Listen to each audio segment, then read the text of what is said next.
Hi everyone. This video will walk you through the weekly discussions assignment that we are going to do throughout the semester. Since this is an online course, we don't really have the opportunity to sit down together and really discuss how each one of us is coming to understand the material and the topics that we investigate from week to week in this course. So, having these online Canvas discussions is our way of doing that without the actual physical classroom. Each Monday, unless it's noted otherwise on the course calendar, I will share and begin a discussion thread on Canvas. Now, that's going to change from week to week based off of whatever it is we're discussing. Now, each week's discussion will be relevant to whatever it is we're talking about that week. However, the approach might change slightly. So, for example, one week I might ask you to critique a certain concept that we encounter in our readings. Other weeks, I might say, hey, this is a concept that we explored in this core lecture. How might you apply it? Or how might we see it being applied in this video or in this story? Other times, if we have a big project coming up, I might say, let's take this as an opportunity for some last minute feedback before we submit our final drafts. So it will change from week to week, but regardless of what, the specific approach is, the focus of the discussion will be relevant to what we've got going on that particular week. So I will post the weekly discussion on Monday. You will then have until the following Thursday to post your initial thoughts and your initial response. So, for example, for week one, the week one discussion will be available to you on Monday, August 19th. Now, if you would like to be eligible to receive credit for week one's discussion, you must respond to the initial post by Thursday, August 22nd. And you must also respond to two peers and their responses by Sunday, August 25th. So, and then each week, again, unless otherwise noted on the course calendar, we will follow that submission pattern. So it's not going to change where I say, okay, this week, I'm posting on Monday, but you've got to respond by Tuesday or Wednesday. No. Post will be available to you on Monday. You post your response by Thursday and you reply to two peers by Sunday. And that is, again, unless otherwise noted, will be the pattern that we follow. Now, you will not need to contribute every single week of the semester. Rather, to be eligible for the full 200 points, you just need to contribute to at least 10 weekly discussions. Now, that means that you have to respond to the initial post by the Thursday deadline and reply to two peers by the Sunday deadline 10 times in order to be eligible for that. Now, because obviously there are more than 10 weeks in which we'll be having discussion, if you want to go above and beyond, contribute fully to additional discussions, you then become eligible for up to 5 points extra credit if, again, you participate fully. So keep that in mind. What some of my more successful students have done in the past is they will just do weeks 1 through 10. And so that way they can get the discussions out of the way and secure those points as soon as possible.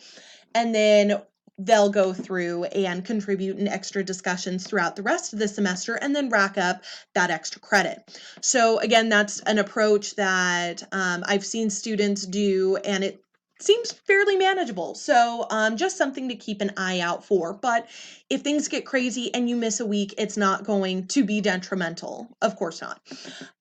Okay, so what are these specific requirements for each contribution to the weekly discussion? So when you were replying or responding, to Monday's post, so to the initial thread, you've got to have at least 150 words. I want to make sure that this isn't just, a Twitter or a Facebook response where it's just, LOL or yeah, I agree.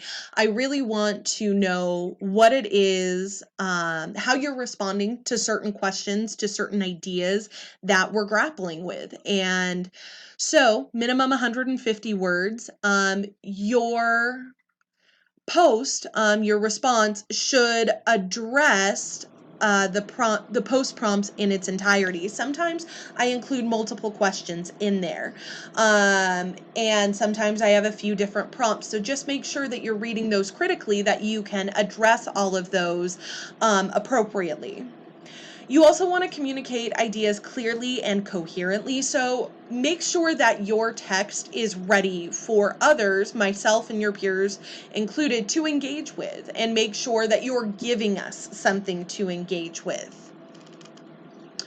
All right, language must be appropriate for the public sphere. So really what that gets at, I don't want to see any hyperpolarized social media response discourse practices. I don't want to see name calling. I don't want to see any instances of incivility.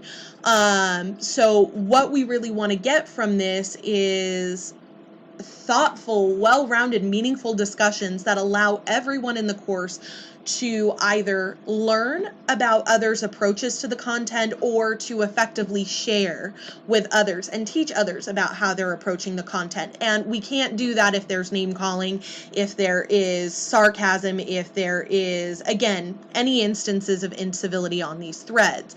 Now, of course, that doesn't mean you can't disagree. That doesn't mean that you can't challenge what others are saying. It's just we want to be very mindful in how we're doing that and making sure that our contributions further the discussion rather than ending it prematurely. Make sure that your text is free of grammatical and mechanical errors. And if you do include any citations or if you reference anything, be sure to provide those links if and when you can. So that way, maybe you reference a video that others might find interesting. If you include the link to YouTube in that, then people can better engage with your post.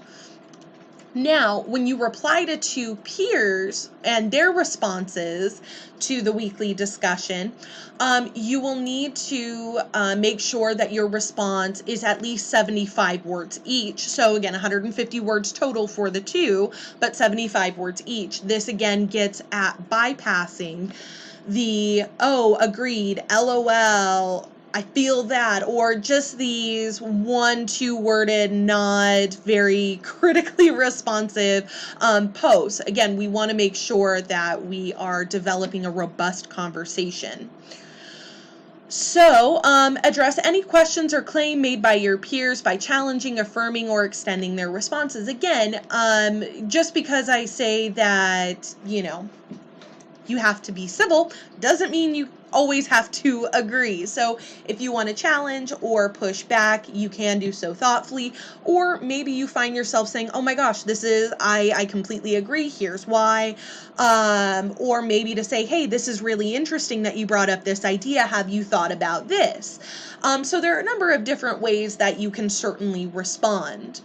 So again, circling back to what we just discussed, language must be appropriate for the public space, free of grammatical and mechanical errors, and if you decide to reference outside material, just make sure you include those links or citations when appropriate.